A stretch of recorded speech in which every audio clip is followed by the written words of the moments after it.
Welcome in. We're here for another episode. We've got Mandy. I was gonna say Amandy. Amandy. Jazz hands, Amandy. Amandy. I like that's like our Amandy. mashup name, Amani. I There you like go. that. Yeah, just like Benifer.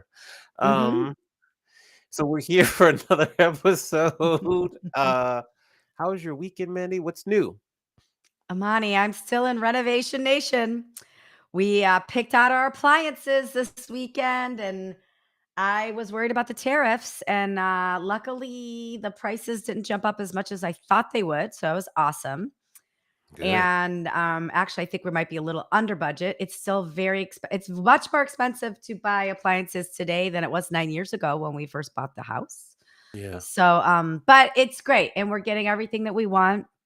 And yeah, so we've picked our appliances, windows, countertops, cabinets, flooring. I mean, we're well on our way now. We move out next month, and we start demo, and Wow. Scooter picked his blue. He picked his Mount Etna. That's his cabinet color of choice. Okay. He was really Yeah. he was really working through all those colors, and he picked it, and he's happy with it, which is great. So yeah, we're it was all about the renovation this weekend. Okay. And what's What the about you? timetable? What's the timetable for it to be complete? I don't know. It's supposed to be 4 to 6 months. I hear 7 months. I don't know. We're only removing one wall. Okay. So I don't think it's gonna be that much, but we don't know what'll happen when we open the walls. We don't know Yeah. what the electrical, we don't know what the plumbing. So we're just we rented the place we're living in month to month. Luckily, the landlord is a developer and an architect, so he gets this and knows that we might end early, we might extend. So we've got a good situation with our dwelling. Yeah. So not next show or the show. Well, the next two shows, I will be in Ohio. I'll be in that weird little bedroom up in my mom and Yeah. dad's room that I Yeah. broadcasted from. Studio C, studio our Studios, yeah. Midwest studio, our Our Midwest studio. Midwest studio, that's right. Yes, And then yes. after that, I'll be in the new place. So I'm the lady on the Okay. move with our show these next 6 months. Yeah. Love it, love it. What Congrats. about you, Amani? Can we talk about the sweatshirt that you have on right now? And for the listeners, Amani is wearing a mixtape, which brings my heart so much joy. But I feel like there's a story behind this sweatshirt. Well, it's 90s R&B, which is one of Yeah. my favorite decades and eras of R&B, and it's like a mixtape. And it's just a cool sweater or sweatshirt, and I love to rock it. And it just brings back great memories of the mixtape era. I should Hmm. go find some of my mixtapes. I'll go find some. And yeah, yeah, that's what I'm wearing today. I love it. Can you talk about you did another book launch this weekend? Speaking of your '90s R&B, your book that's out Yes. right now. Can you talk about your book launch you did this weekend? Right. So I had One a, of a book many. launch event here in Las Vegas. Special shout out to Melissa Majors, great friend and former guest, Courtney Stanley, great friend and former guest of the show. They came into town from Dallas and Detroit, respectively, to help me kind of throw the event, cooking and getting ready to host people. So that was this past Saturday. It was a lot of fun. And just bit by bit spreading the word about the book. I have two author talks at Cal State University Fullerton this week. Yes, this week, Tuesday and Wednesday. So it just continues. The tour continues. I love that. USA Today bestseller. Amani, Yes. share your book name again. Share the book title. Keep Yes, the promoting book it. title, The Quiet Storm, a historical and cultural analysis of the power, passion, and pain of R&B groups. You can get it Yes. on any of your online retailers that you love to shop at. I love that. And I hear your pup. Your pup likes the book too.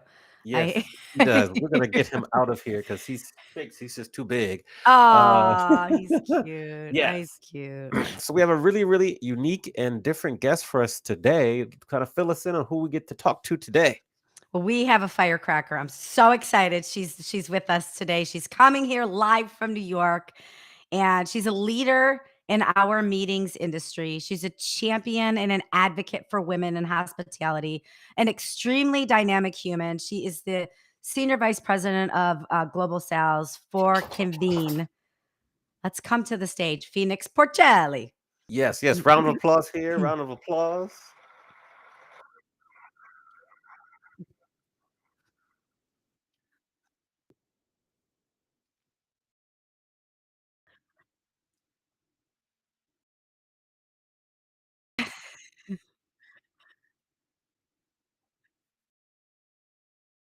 Okay. Well, okay, okay. We're Well, since you covering all the played, topics. I yes, like since you that. played through the segue, do you have particular favorite 90s R&B groups that you love or songs? Okay. Yes. Yeah.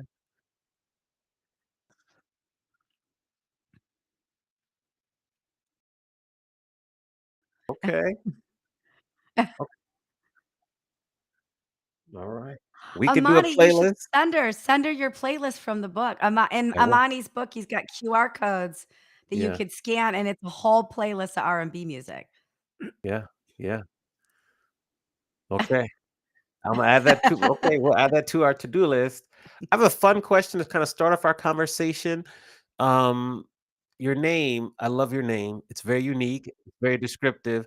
How old were you and when did you realize just the impact and strength that your name comes with? Ooh.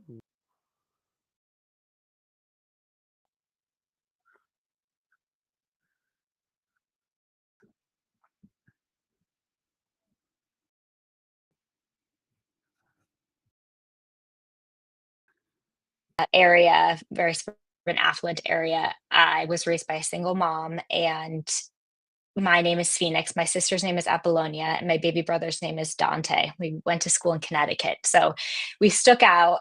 We were very unique in that setting. It's the only Phoenix, certainly in our community, and I really hated it. I wanted to be called Heather or Kelly and have a more traditional name. And now I think in high school, I really embraced the uniqueness of instead of wanting to be one of many, I embraced being one of one. And it was a really amazing experience. I actually wrote my college essay and application around the phoenix bird and rising from the ashes. And I keep it in mind every day of rebirth, and no matter how tough things get, there's a new day rising from the ashes. Inspirational. So I think I love my name and definitely something to think about. My sister is about to have her third baby, so we're deep in the throes of like, what does an Apollonia name their third child? So we go a lot Mm. about family names and this culture. So thank you for asking. Rebirth, Yeah. phoenix from the ashes. Nothing is ever as bad as we think it is, right? No, Oh, that's yeah, love beautiful. that. That's an interesting name for your sister too, Apollonia. Is that well, I'm thinking it's from Prince. Is that from Prince?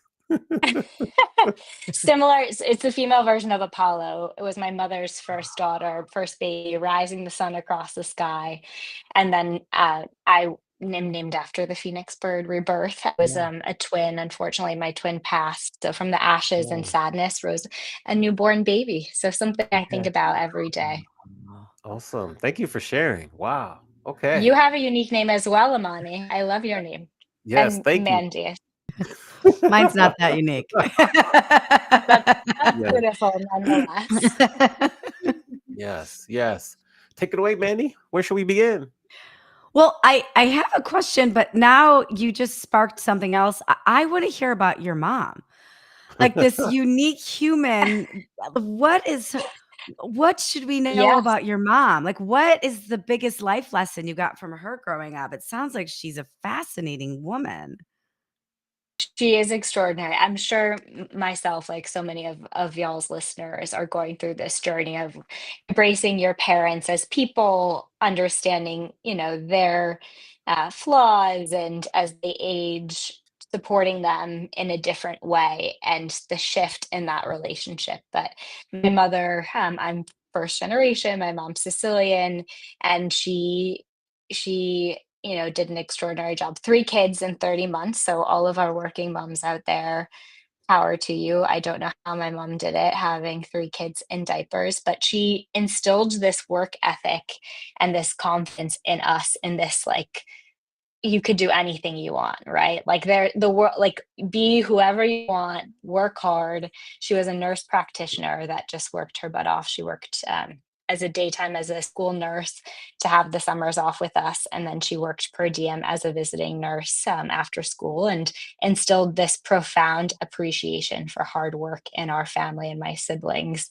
and led by example in all of the amazing things she accomplished, and was extraordinary woman. I feel so grateful to have her as a role model in my life. And I think of this like coven of women who raised me, my sister, my aunts, my cousins. I have 67 first cousins, which is crazy. Wow. They big Sicilian family, and have been fortunate enough to have some really extraordinary female role models, mentors, advocates, and folks in my life that, my board of directors is largely female.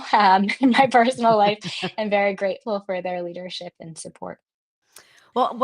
So thank you for sharing. I knew your mom had a great Mhm. story with all those great names. Yeah. But while we're here, that transitions into something I wanted to talk about, which is leadership. And you were a young leader when you first came into the game. I was a young leader. I had my very first director role under the age of 30, where I managed people that were older and more experienced than me. And it was a really hard adjustment for me to find my leadership voice. And I've known you for, many years now, where Almost a decade, yeah.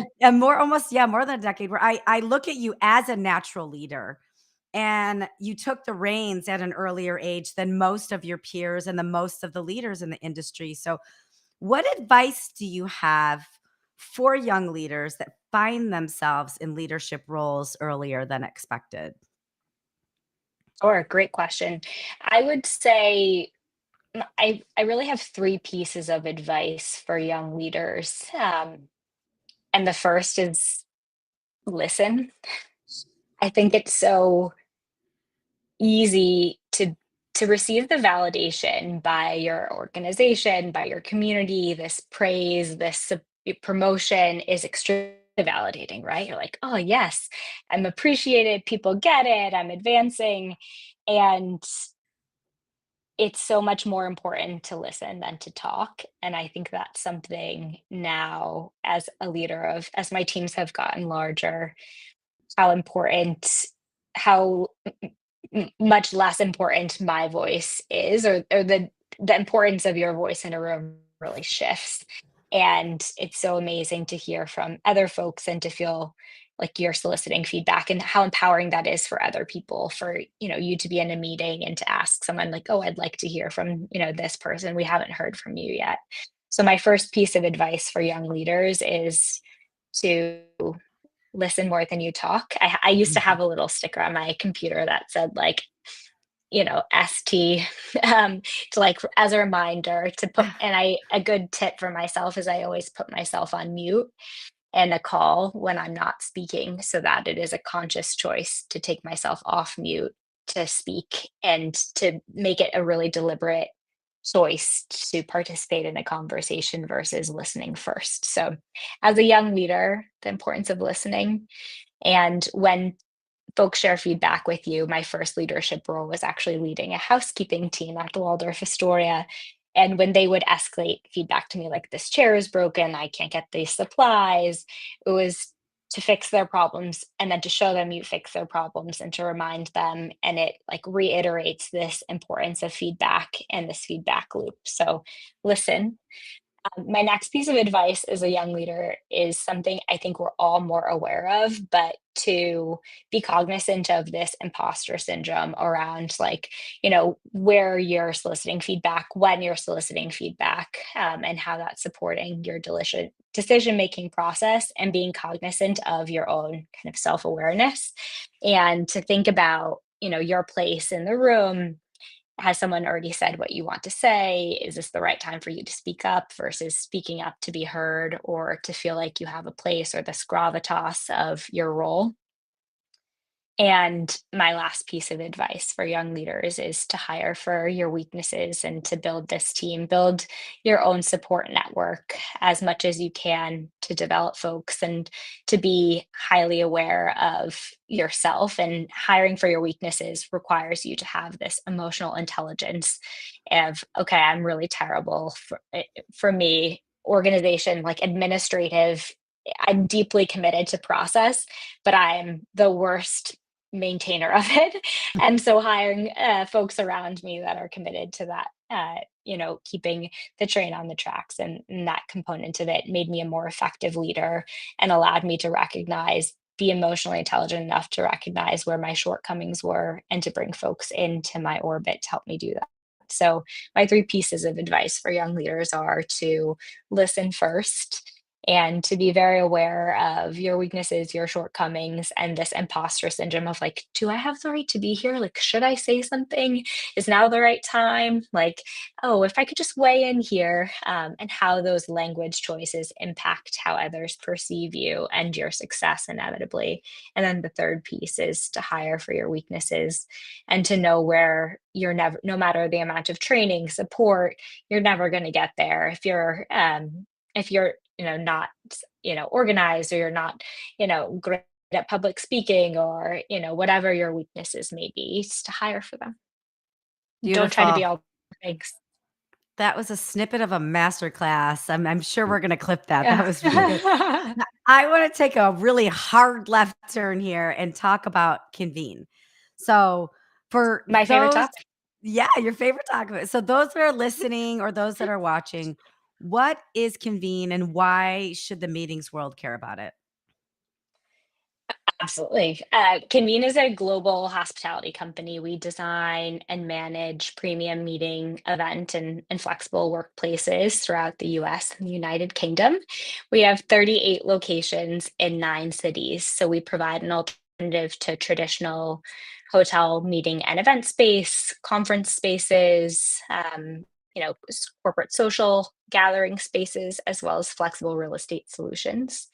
And why our industry should care about Convene is a true disruptor when it comes to meetings and events, and has innovated one of the best in class products for meetings and events since I can't even recall. Maybe Cvent is probably, I would say, another industry disruptor. And what makes Convene special is that we reverse engineered a solution for meeting and event planners. So, unlike hotel meeting and event spaces, that invariably is kind of like the least impactful real estate, or the worst rooms in a venue, or kind of where you put meetings and events, Convene organized focus groups and listened to meeting and event planners and reverse engineered what I would consider as the best in class product today.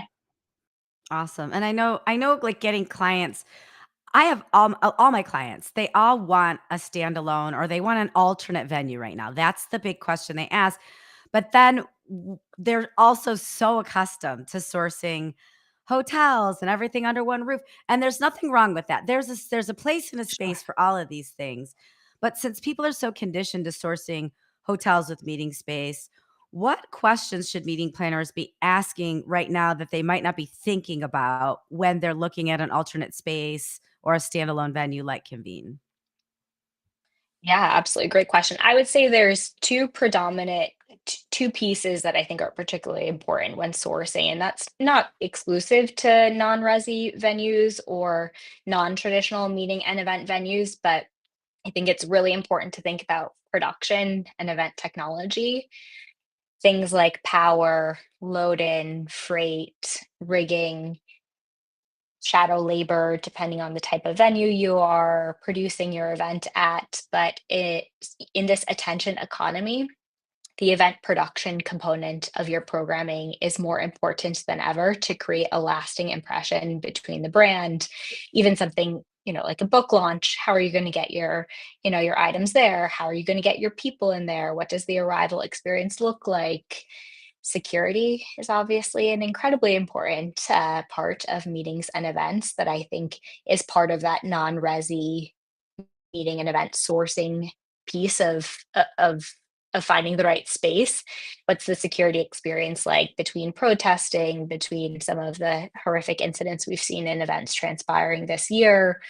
How are your VIPs, your speakers going to get in, and ensuring a safe experience for them? So, thinking about the movement of goods and people into that space, I would say is the number one piece that I would ensure you're diligencing when sourcing a meeting or event venue.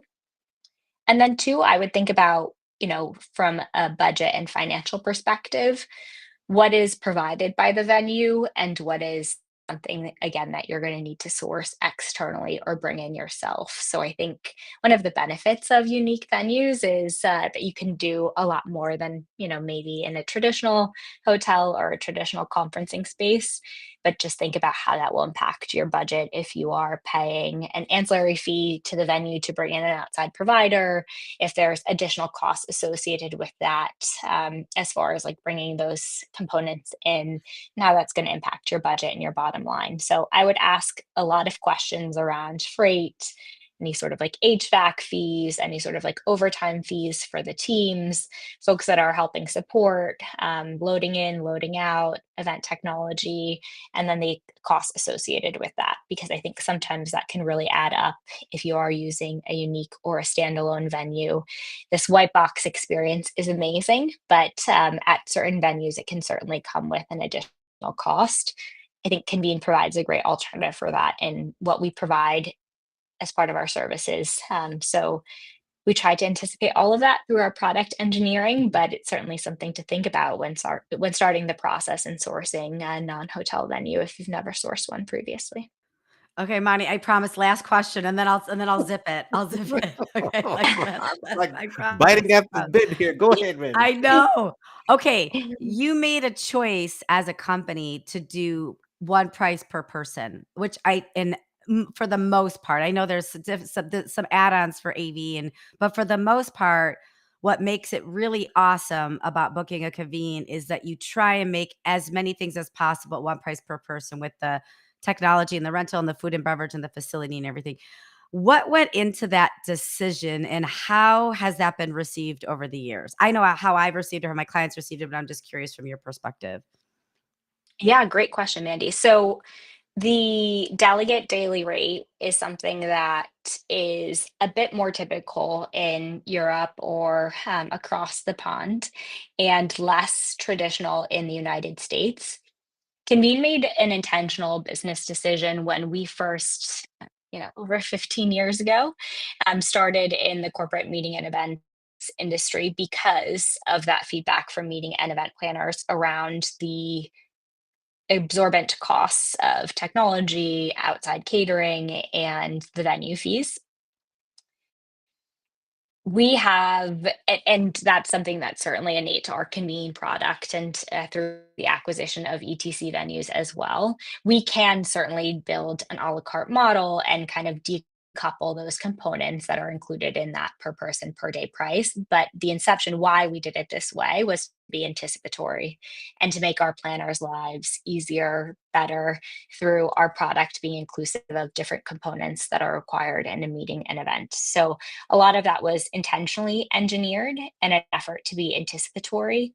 And it's something that now, because of the customization and the enhancements and the personalization that we're seeing as a trend in the meetings and events world, we are certainly revisiting what that looks like. And I think as Convene opens new and different products, bigger spaces, different types of venues, and grows in different ways, it's something that we are certainly revisiting and thinking a lot differently about. So the product evolution and engineering is something that is so innately tied to commercial. It's been a really interesting and exciting process. I drive our head of product, James, crazy. I feel like we have this like sibling dynamic of like this push and pull, which is really exciting to be involved with. And I feel grateful to work for a company that listens so intently to what their clients feel and think and want and reverse engineers products to meet our clients where they're at. Awesome. Thank you. I'm going on mute, Okay. Yeah, it's a Monty. little I'm bit gonna go about on our mute. DDRs. I'm gonna be like Phoenix and put myself on mute. Okay, okay, there's the button right there. Thank you. No, just kidding. um, so Phoenix, we have something in common that might surprise you. We both were part Okay. of NSMH, National Society of Minorities in Hospitality. You were part of it in college, and I was part of it in college and on the national board in the late 90s. Amazing. How did your participation in that specific organization help you throughout your career? Excellent question. It provided me a different lens and perspective to see the world. And if I could say the number one piece of that it shared with me was a level of empathy in investing in understanding experiences that are different than my own. And so I guess two things. One, empathy, how important shared different perspectives are, important role models are and how important creating, and the second piece is largely around community, finding your people, finding your tribe, whatever that may be, and using them as a sounding board in your professional life, having them be there to support you and celebrate your successes, share your challenges, creating a forum in which, hey, I'm seeing this in my business. What are you seeing? Oh, I have this great internship opportunity, for example, in college. How is this impacting you? Do you know anyone that's worked here? Anyone in your tribe has good feedback? So I think clubs and communities are so important for us as individual contributors, as leaders, as entrepreneurs, as contractors throughout our career to find what that tribe looks like. And from an early age, NSMH provided me with the beginnings as I found my tribe through different communities that I participated in throughout my career. It taught me to be empathetic, better understand diversity of perspective, and also to realize the value of community, and what that community looked like throughout my career has taken different forms. And my role in communities now is much different, right? But it taught me the importance of a tribe, your sounding board, your individual board of directors, your coven, whatever you call them, that helps you make personal and professional decisions. Yeah. So for people who are listening or watching, NSMH stands for National Society of Minorities in Hospitality. It's basically groups of college students from colleges that have hospitality programs across the country, whether it be Penn State, Howard University is where I was a member, Johnson and Wales. We had like Winston-Salem State, many universities, University of Indiana, I want to say, like just some of the biggest all the biggest hospitality schools. And then we'd have a annual conference, and we had national board and then the local board members. So that means. My next question is, And Boston University, you missed yes, the lovely I'm sorry. Terriers at Yes, Boston Boston University. University. I was thinking in my mind, Boston University, because you're called the Terriers, right? Aren't you called the Terriers? Yeah, Yes, the Terriers. yeah. I know my mascots. The Yes, mighty Terriers. the Yes. mighty Terriers. Yeah. I said Johnson and Wales, and I thought I said Boston right after that because located in the Northeast. My bad. Okay, so No. Boston University, and again, like that decision making process from your early career and where you go and their participation in different groups and how that helps form you is just so interesting, and in reflection, right, around how all of these decisions helped you get where you're going. So Boston University and the decision to go to a university in a city was one that certainly shaped my career and helped me get the experiences that I've had today. So yeah, we're gonna come back shout at out the to end. the Yeah, we're gonna come back at the end to Boston University. But in terms of Convene, I believe you said you have 35 locations domestically. 35. we have 38 locations Okay. globally. Okay. Yep, and 14 in the UK. Okay. So So 24 here domestically. how do you go about deciding what cities to add? Like, what are the next cities to add? What's the process for that? Because I have a city that I'm curious about. Oh, I love this question, Amani. Give So give it the real estate guy. we have a very robust process around city identification, where we will grow and where we should expand to, or what existing markets we should expand, how many locations we're in, which, micro neighborhoods we should explore. Um, and we just recently worked with a team of consultants to help us kind of hone in that process to better understand the serviceable, addressable market in each of the cities in which we currently transact, as well as the top 6 markets that were on our real estate pipeline. And our process is informed largely by 4 factors. The first is accessibility. Generally, Convene does the best in areas that are connected by, like, the central business district, the CBB, public transportation, and has a number of Fortune 1,000, let's call it, organizations that have corporate locations, corporate headquarters in. The next thing we look at is, where do our clients want us to be?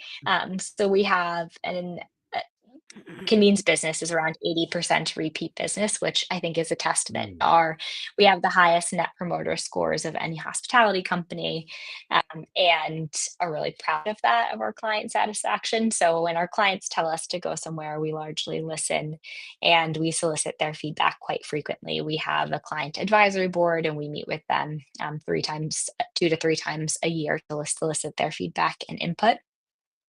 The next thing that we look at is relevant data from the CVBs, convention and visitor bureaus, as well as data from various aggregator or platforms, channel platforms like Cvent, Venue Directory, and different publicly available data that we can look at.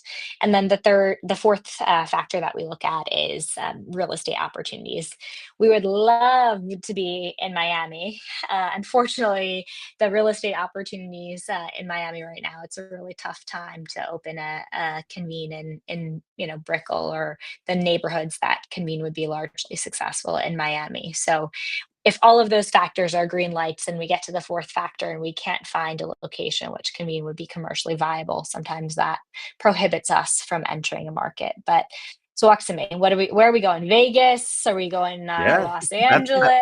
Are we going so the first time I was at a Convene was in Los Angeles. I'm not sure if that location is still there, but then Vegas. I was really curious about Vegas, and as I hear you describe the requirements, maybe it kind of makes sense why Vegas might not be the best fit. But what are your thoughts on that city? I feel very strongly about Vegas. I think Vegas is a city in which is largely underserved in what I would say medium for Vegas, right?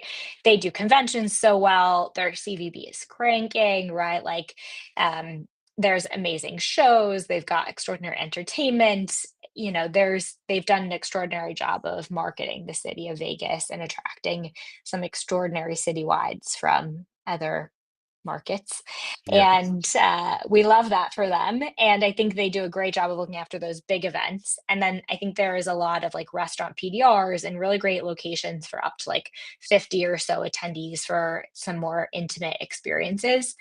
I think once you get into like that, like 500 to like 2000 ish, like let's call it like 300 to 1500, the market is largely underserved because all of Mm. the space is designed for kind of like the different ends of the spectrum. So I'm bullish on Convene Vegas. We've looked at a couple different opportunities, and I think it's getting the location right. And for us, it would be really a Tetrising game, right? Because the highs are really high and the lows are really low because you don't really have that like business travel, that captive audience that's doing regional events. It's so dependent on these citywide experiences, which ICWs, in conjunction with events would be great for Convene, but we would really be riding the waves of these large citywide conferences. So it's definitely on our top, I would call it on our top five right now, Amani. So Wow. you want to join the client advisory and be a real estate consultant for Convene, we're recruiting. Okay. We'd be lucky to have you. Okay. So we'll talk after. Final question for back to you, man. And I'm thinking of my students now and how they used to only view working in hospitality coming out of school or going to a hotel and work. Very similar to your career, going to a hotel and working, or maybe you go to a restaurant, maybe an amusement park, because I teach really close to Disneyland. Um, Yes. how do you pitch coming to Convene as a different option for a college graduate or a young professional in the hospitality industry? Excellent question, Amani. The first thing I pitch to recent grads is work-life balance and Convene's culture. So because Convene's business is largely corporate events and is generally Monday through Friday-ish business, it provides great work-life balance for new hospitality grads. So find me on LinkedIn, call me, beat me if you want to reach me. If you're not interested in working Saturdays, Sundays, my first job at the Waldorf Astoria in hospitality when I moved back to the US from Paris was at the overnight shift at the front desk Oof. of the Waldorf Astoria, and I would not recommend it for any 23-year-olds that is building their social network in a new city that they've never lived before.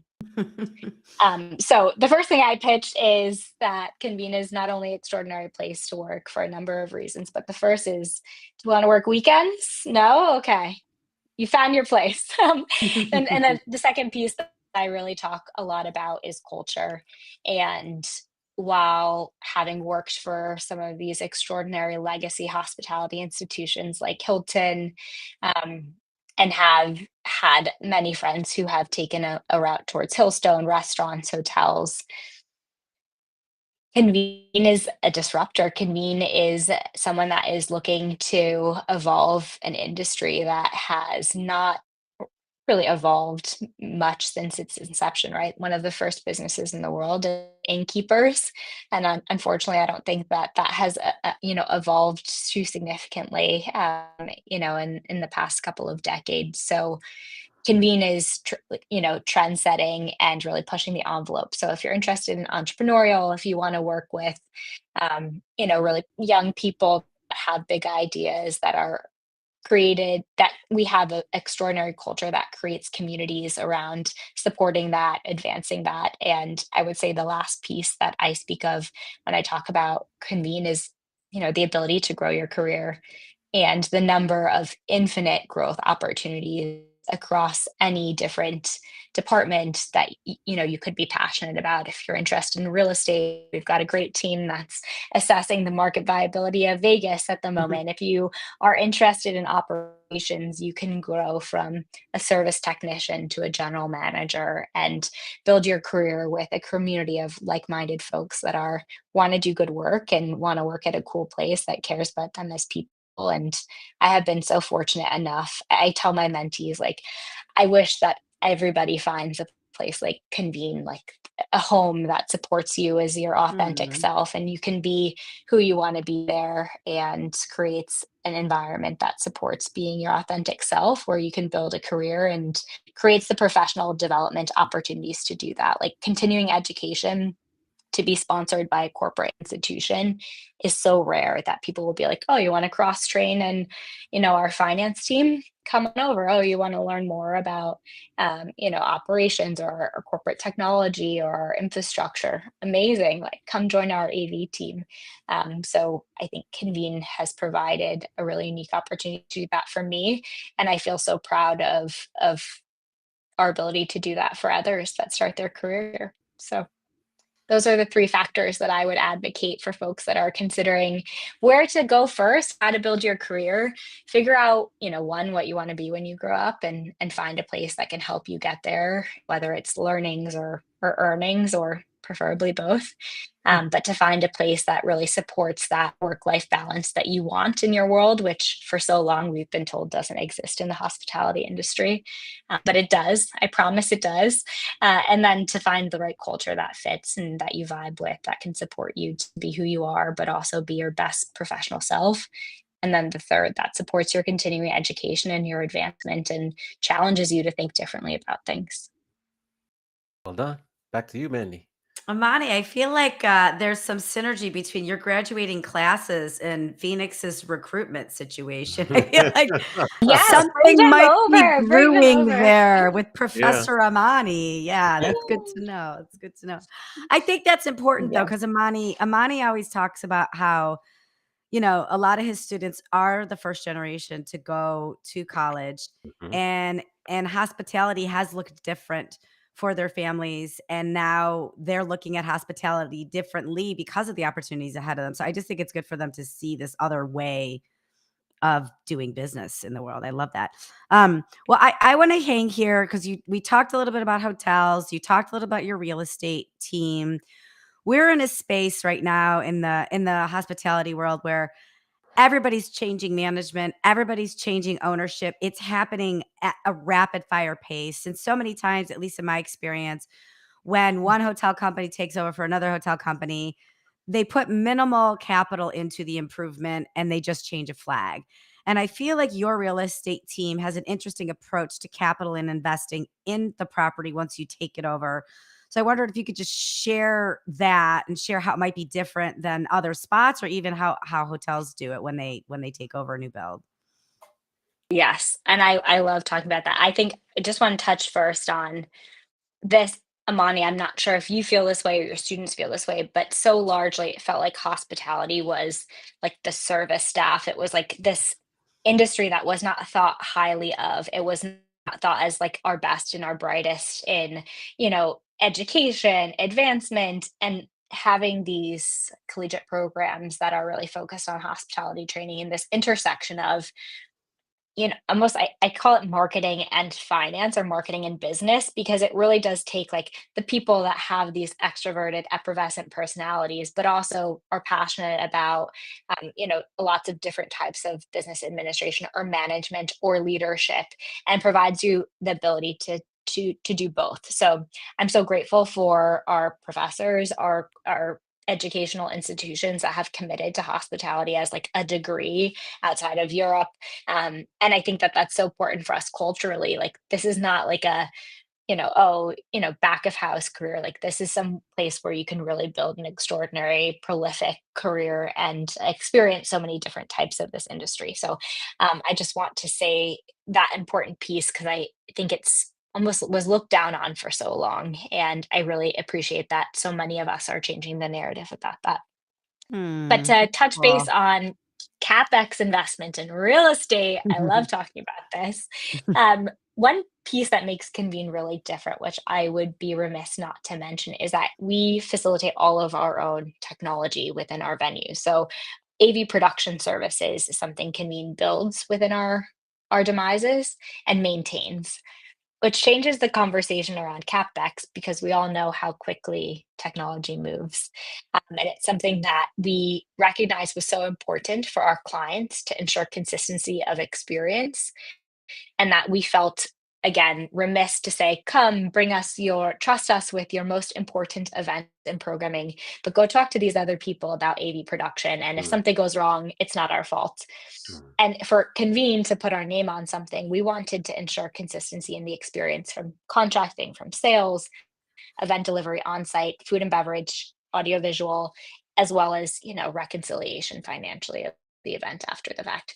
So I do want to mention that one as something that makes Convene really different and special and amazing, but also makes CapEx investment something that we have to plan for and think about and underwrite for as we're building and designing our spaces. So we really pride ourselves. Convene has an extraordinary design team that conceptualizes and uses local inspiration and local artists. We've got this extraordinary mural in Philly, this mosaic mural that's a local artist. All of our artwork in our London venues is local London based street artists. So we really pride ourselves in bringing local inspiration into our venues. And we have that ability because we build and design all of our own spaces.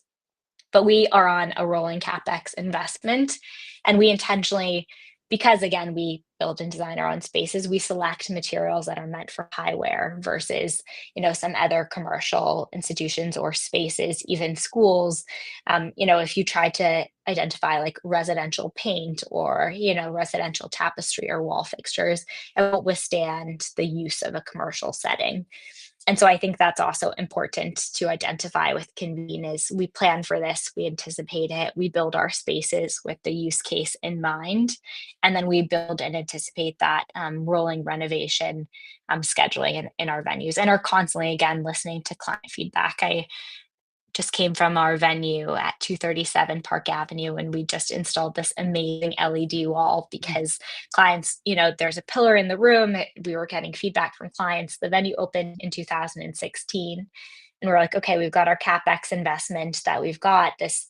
How can we make this technology better and increase the visual experience in the room for attendees so that they have this magnificent LED wall instead of screens and projectors? So it's something that can mean plans for, anticipates, we underwrite for, and we do FF&E, so like space, fixtures, furniture, and equipment renovation on a rolling schedule of 2 to 5 years, and then technology on the off cycle in that same rolling 2 to 5 years. So I know it's the hotel flagging and management game is one that is constantly evolving, and there's some really amazing companies that are doing hotel management, but having worked at the Waldorf Astoria for a really long time and done site tours where I've like stood in front of an active leak behind me. It's like, don't look over here. Just look at this lovely space over here. It can certainly be a tough situation when you and your clients and you recognize you really need a bit of a renovation and a refresh in a space. And we're deeply committed to that.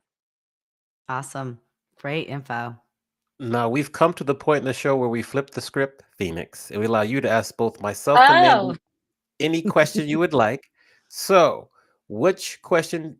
Well, first of all, who do you want to ask the question to first, and what is said question? I have two questions and dealer's choice how y'all want to manage them amongst each other. So I want to hear, what is the best use of AI that you've seen in business or in the events world? Question number one. And then question number two is the T tariff question that I feel like is plaguing our existence. Maybe this may be better for Mandy, but as we think about the events industry in general, hospitality industry, what do you think, having all of us collectively been in different roles in hospitality through pandemics and recessions? What does your crystal ball say around the recent tariffs that have been announced and its impact on the hospitality and meetings and events industry? So those are my two questions. AI, tariffs. What do y'all think? Dealer's choice. Your choice. Amani, do you want to take AI? I feel like you're closer to it with your students, but I'm happy to take it too, whatever you want. I'm happy to Yeah, talk why about don't, tariffs too. why don't you talk about tariffs first, and let me contemplate my response to the AI. Yeah. So I Instead of think student papers, I've heard that's a tough question with AI grading. Go ahead, Mandy. I think speculation is really a dirty word, and it's a dirtier action.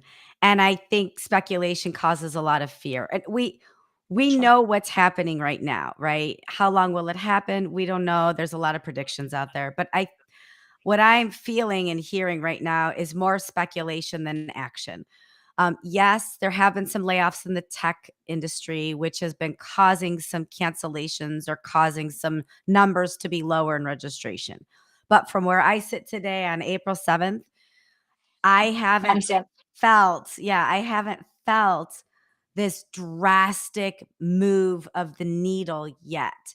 I have heard a lot, right? I have heard a lot of complaining, a lot of predictions, a lot of fear, so much fear. But from where I sit right now, there's a lot of business out there.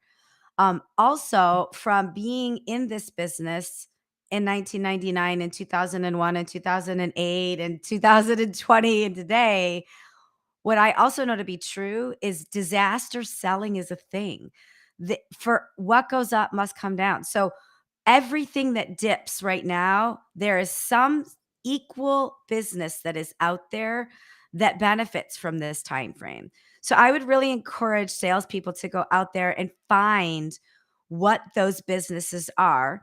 I would also encourage salespeople out there to go have conversations right now with your customers to say, how is your business faring through all of this? What are you worried about? What are people talking about? So you can have a proactive conversation about their meetings. So you're not booking a meeting for 500 people that predictively might be 250, right? Like, let's have those conversations with our clients now. So we're proactive instead of reactive. Let's find the business that does well during this. And then let's stay in touch with our customers, because some customers will get laid off, but that doesn't mean they're never going to be your customer again. So have the cell phone number of your customer, have their Instagram handle, their LinkedIn handle. Make sure you have a way to get in touch. So when they do get that next job, you can still service them and help them, but also be of value to them, right? Just as much as those companies are dipping, there's those ones that are climbing and they might be hiring. So why not help your out of work customer get a job at this other company? So I think I feel, and this might be Pollyanna of me, or maybe I'm just old and I've just seen these things go up and down, is I think there's a lot more opportunity there than we are allowing ourselves to think right now. I think this is a scary time for all of us. I think there's a lot of things crashing. I don't think this is going to last forever. And I think we have to just be proactive and keep conversations open with our customers.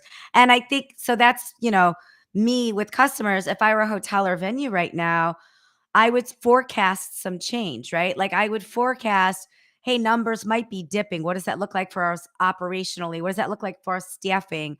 What conversations can we have with customers about their food and beverage needs? Do they need to eat 3 times a day? Should they eat 2 times a day? Should they have more protein at breakfast so they stay full longer? Does that mean a little less revenue for us? Yes. But does that mean more sustainable business longer term? More events? Sure. So I think there's some both sides of actions that we could take.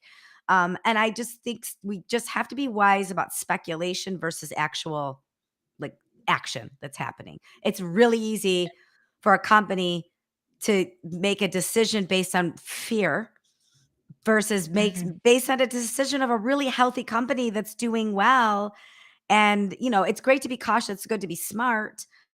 But I don't like to see companies making decisions based on the fear of what could happen when what is happening is okay. It's not awesome, but it's better than what we're talking about. I know that's probably not a popular opinion, but that's how I feel today on April 7th.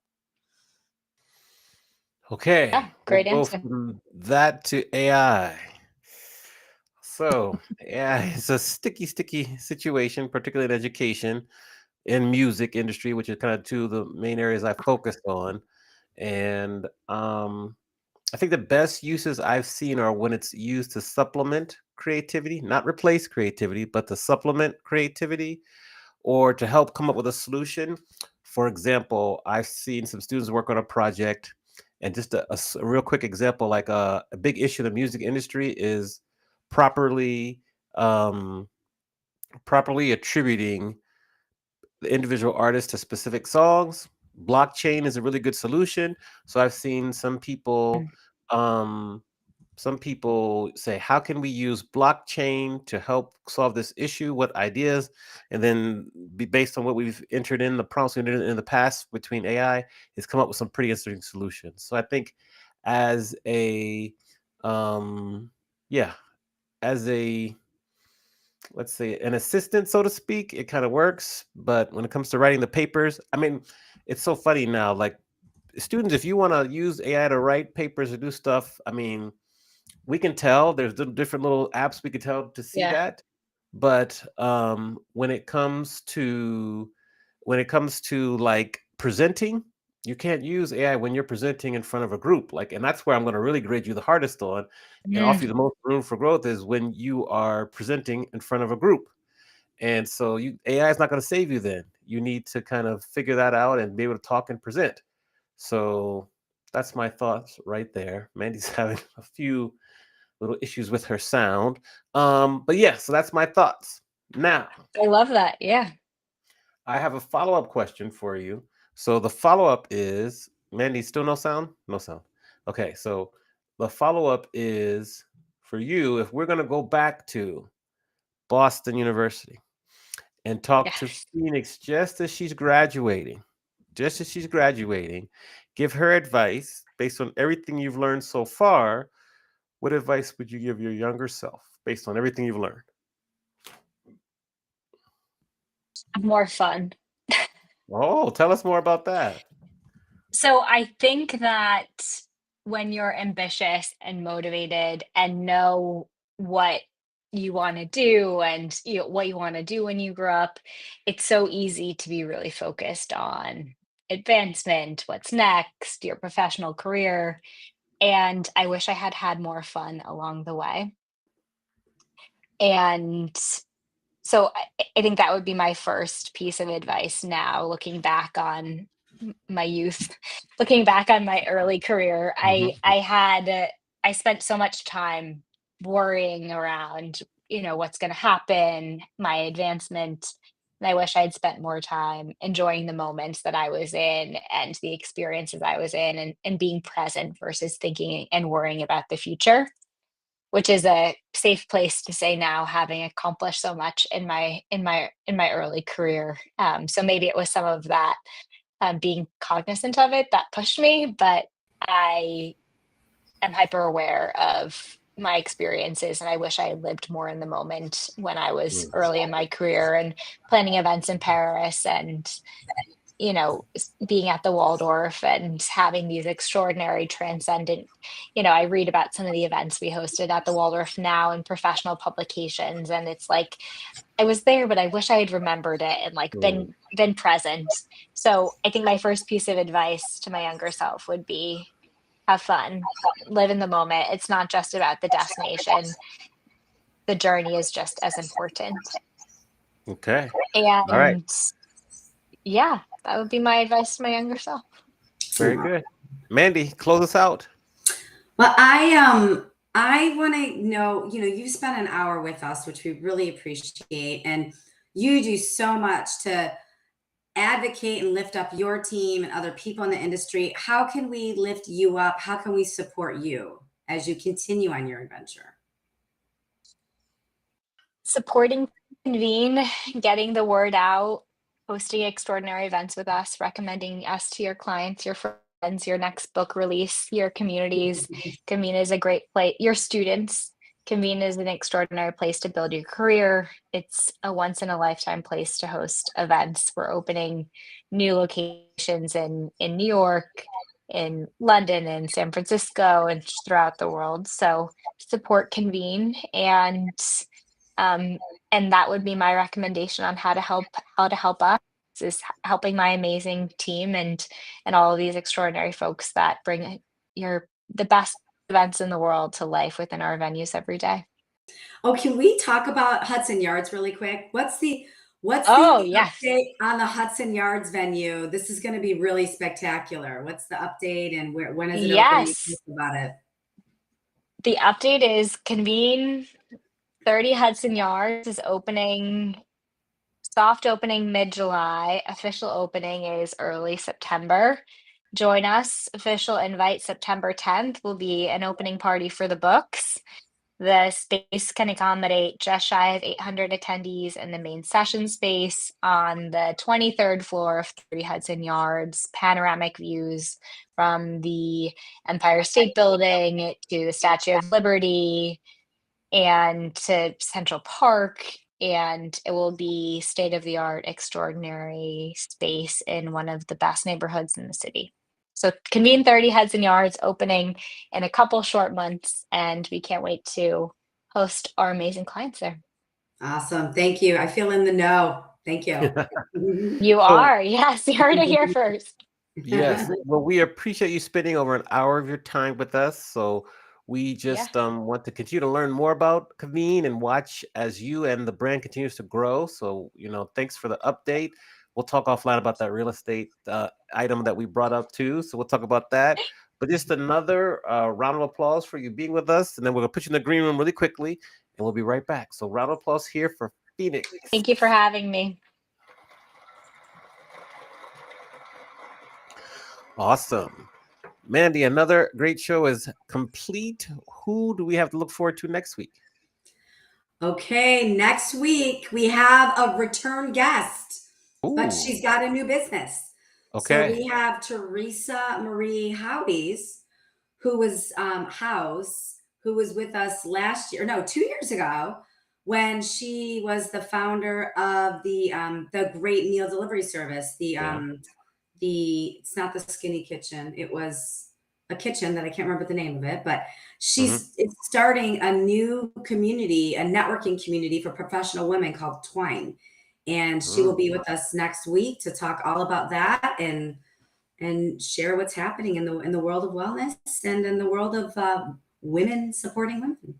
All right. Well, sounds good and exciting. Thanks again to our guest today, Phoenix Porcelli. Appreciate the knowledge and the wisdom. Make sure to rate, review, and subscribe on the platform you're either watching or listening on. Feel free to leave a comment, send us a note, and we will see everyone next week for another episode of Adventures in Business Live. See you next week. Bye. Take care, everyone.